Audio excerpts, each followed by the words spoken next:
Sugatan kaya't isinugod sa ospital ang isang guro matapos hatawin ng electric fan at saksakin ng kanyang kapwa guro sa loob mismo ng Balila Elementary School sa barangay Balila, Lantapan, Bukidnon.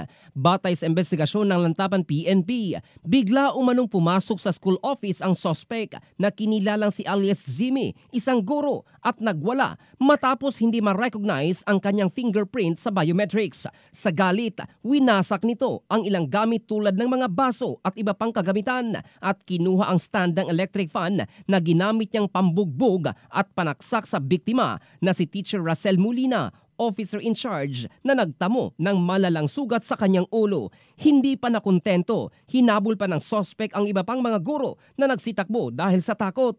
Maging ang isang policewoman na rumisponde ay nadamay, ngunit hindi nasaktan dahil tumama lamang sa kanyang bulletproof vest ang pag-atake. Sa dagdag na investigasyon, sinabi ni Bukidnon PNP spokesperson Police Captain Sheila Joy Hangad, may iniinda umanong mental illness ang suspect. Ikinuwento rin ng ina nito na dati nang na-rehabilitate ang anak at nakapadlock na sa kanyang silid bago pa ang insidente matapos nilang mapansing muli itong nagkaroon ng episodes. Kasalukuyang nasa kustodiya na ng Lantapan Municipal Police Station ang suspect na umamin sa ginawa at humingi pa umano ng tawad. Patuloy namang ginagamot ang biktima sa pagamutan. In the heart of changing lives, ito si Jofel Candado ng Brigada News Philippines, the Music and News Authority.